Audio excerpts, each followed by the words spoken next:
First and foremost, thank you so much for taking out time to stop by on the platform. I really appreciate that. Well, thank you so much for asking me. It's nice It's to meet definitely an honor. It's an honor. I really appreciate the work that you've been doing, and I'm looking forward to hearing more about it. you. Happy to talk. All right, all right. For the viewers who may not recognize you, could you let them know what your name is and definitely where are you from? I'm Susan Solomon. I am a professor in the Earth, Atmospheric, and Planetary Sciences Department at MIT in Cambridge, Massachusetts. Wow. Okay. Okay. Now I would like to know this. When did you develop this passion for science and environmental health and wellness and chemistry? Oh gosh, I got into chemistry when I was in high school, and I was telling someone just the other day that I fell in love with chemistry at my first titration.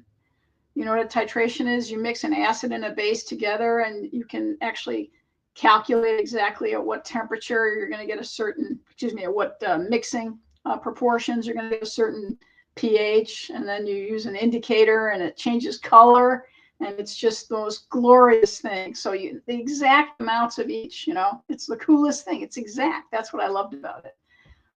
Science, I fell in love with in general when I was quite young, probably about 10 years old, as I remember.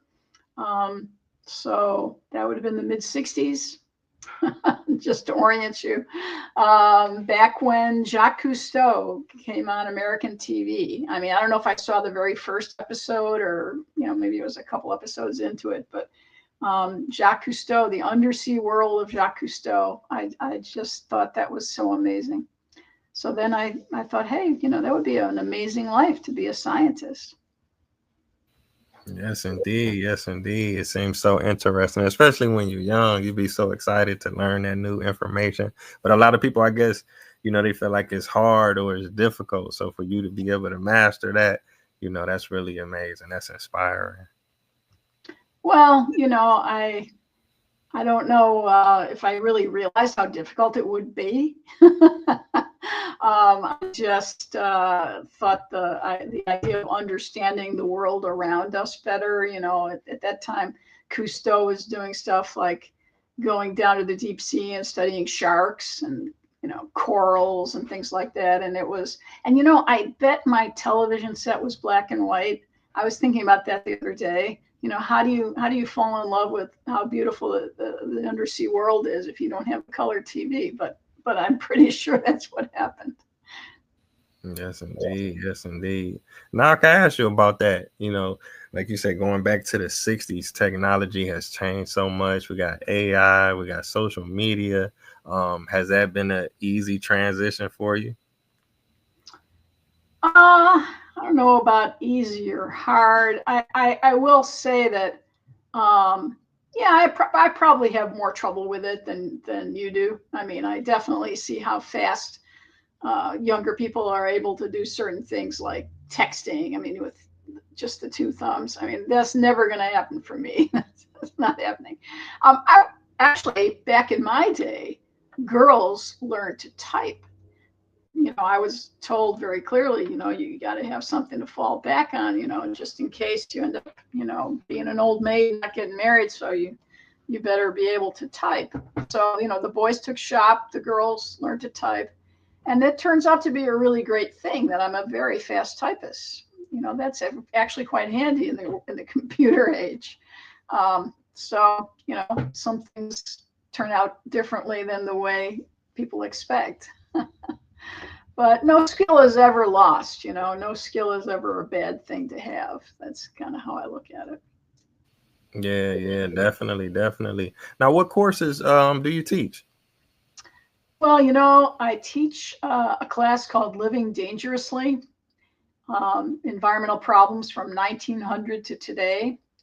I co-teach that with a wonderful environmental historian whose name is Kate Brown. She's an amazing person. I just love teaching with her. And we just finished the semester on that. We usually have a group of mainly freshmen and sophomores at MIT, and they have to take a certain number of classes that are not science and math, and so they they pick this one. It's quite popular. It's usually well subscribed, and we teach them about all the things that have happened, how human beings have uh, taken advantage of the environment, usually to our tremendous detriment, time and time again. Starting with stuff like the age of the Industrial Revolution and what that did both to people and to the environment. I mean, it was not a happy situation for sure. So but we've learned how to manage these problems. I would say there's relatively few problems that we've actually solved. There are a few. But we learn how to manage a whole bunch of them, so keep them down to a dull roar. And I think that's what's going to happen with climate change too. It's not going to be zero, but I think we'll eventually manage it. And we're actually doing better than most people think on managing it even today, actually. Okay. Now I want to ask you about some of your previous work. Um, you went to Antarctica. If you could speak about that, I'm a world traveler. I've been to about 70 countries, but I've never been to Antarctica. That just sounds so amazing. If you could talk about that, what was the experience like, and what were you doing there? Well, you got to get Antarctica or you won't have all 7 continents. I mean, you've been to way more countries than I have. I've been to quite a few. I think I've been to about 35. But yeah, I've got all 7. So, hey.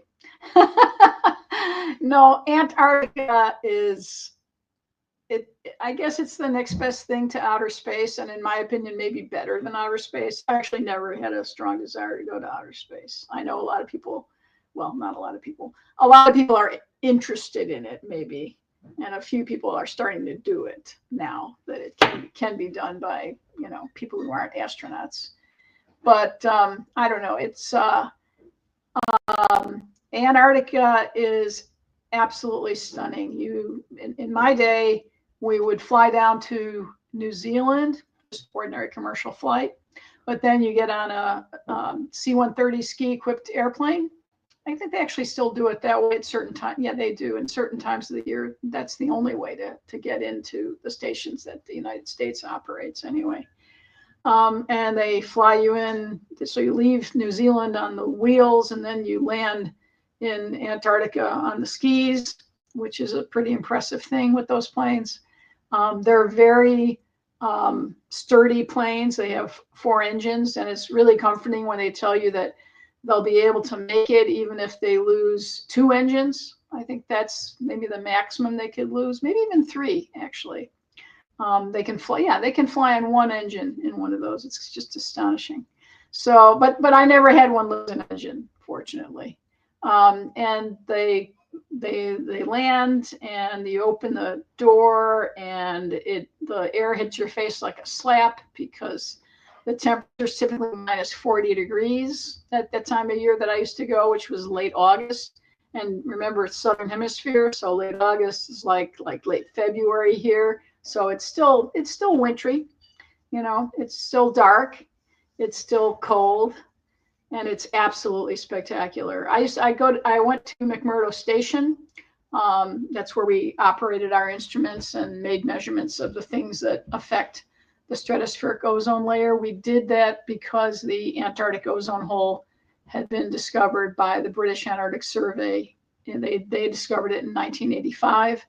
And we were the first ones to actually go down there and take measurements that showed why there's an ozone hole. So the British knew that there was an ozone hole, but they did not really know why. And my most greatest honor of my life really was being able to do the measurements that showed why there's an ozone hole. And people have actually responded to that. The reason there's an ozone hole is because we were using very large amounts of chlorofluorocarbons, a certain type of industrial chemical.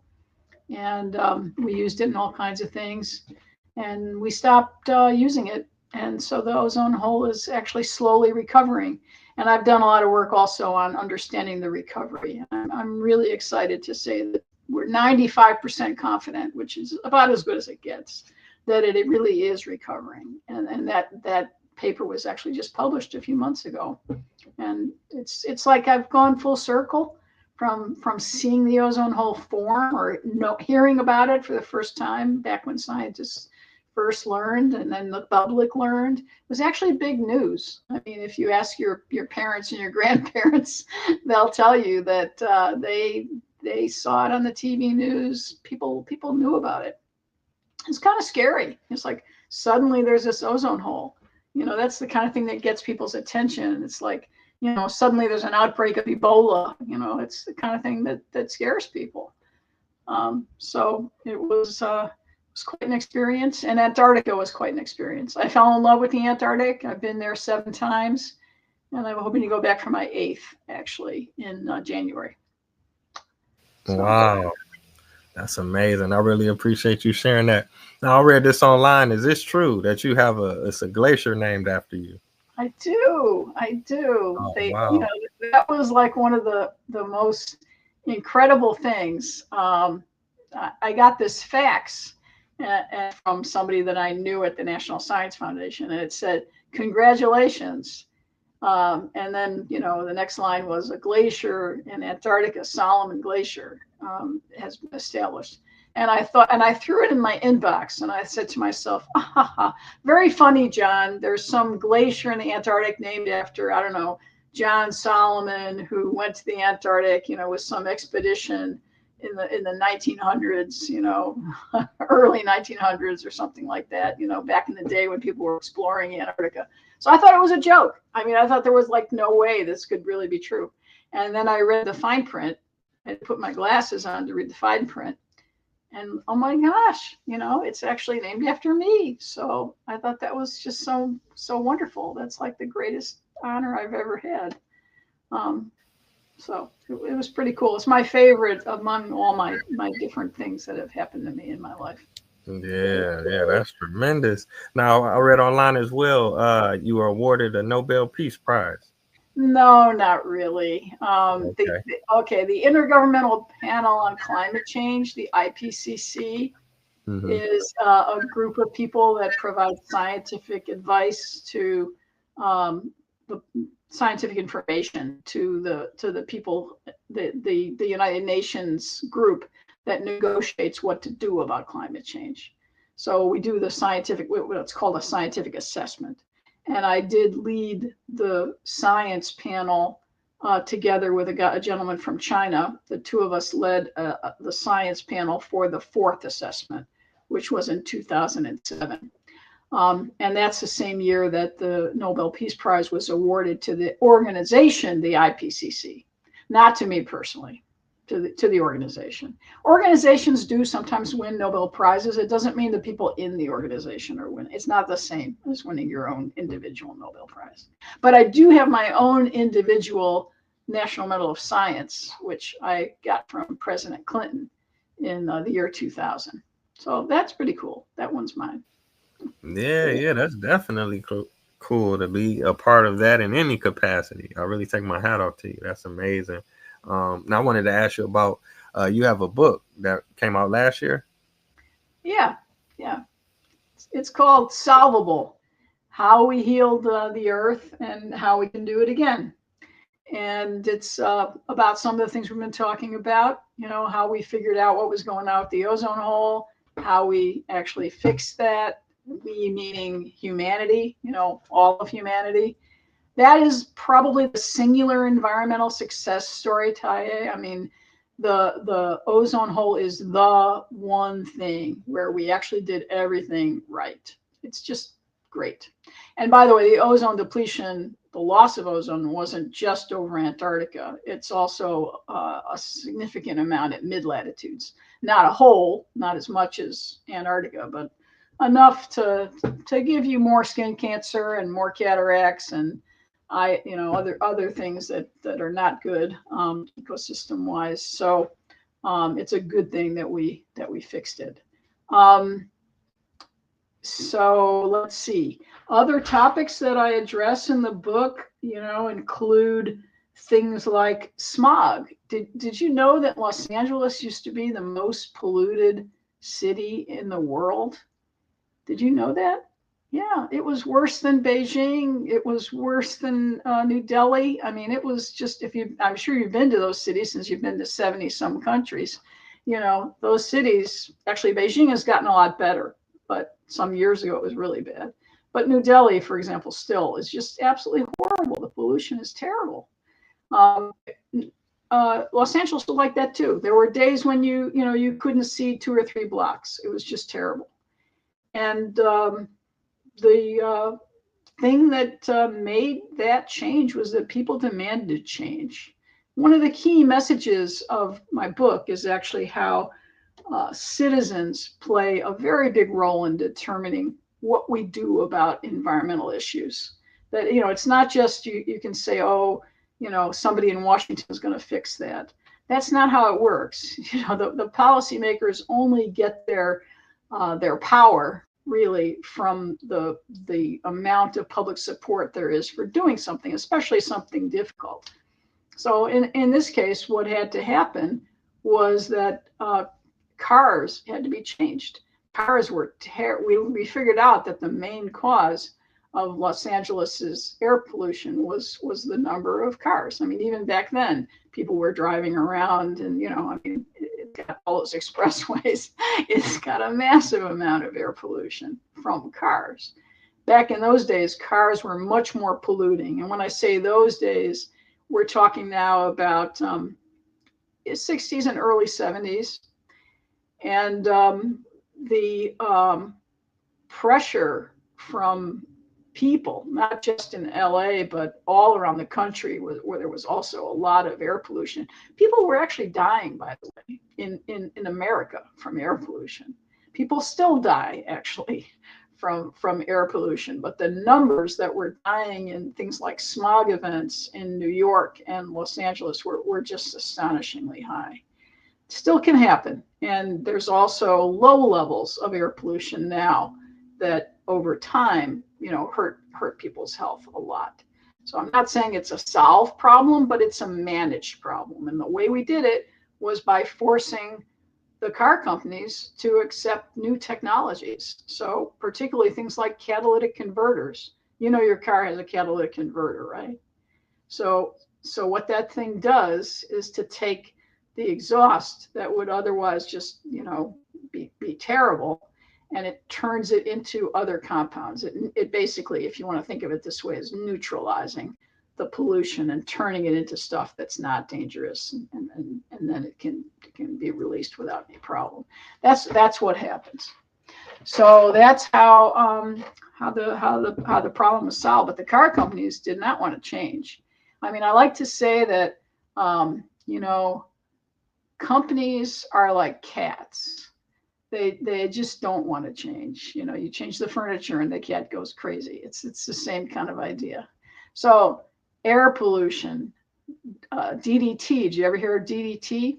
That was a pesticide that was killing a lot of things, including eagles and robins and fish. And well, we got rid of that one too. And we still have pesticides that are problematic, but they don't stay in the environment as long as DDT did. What we realized with DDT is that stuff just stays and stays and stays. So it builds up. What you put last year is still there the next year, and that's terrible.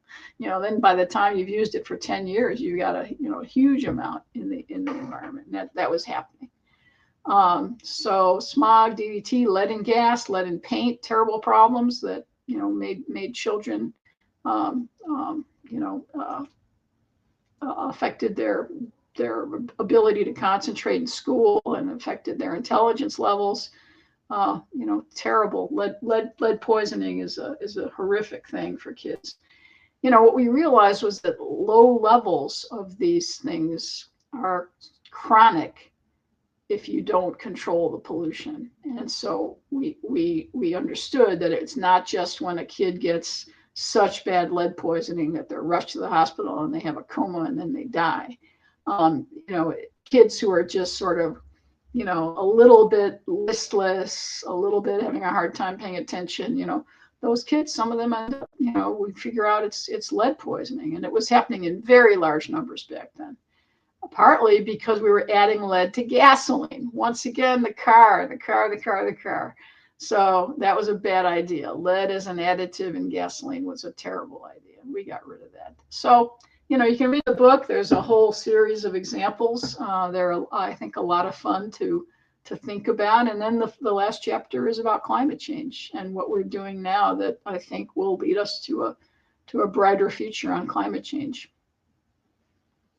I went on for way too long. I'm sorry about that. No. That's just fine. I appreciate you sharing that information because I'm trying to be more environmentally conscious myself. I started an urban garden, and you mentioned lead. So, like in Cleveland, that's where I'm from. We have a lot of abandoned houses, but they were built so long ago, and they're tear these houses down.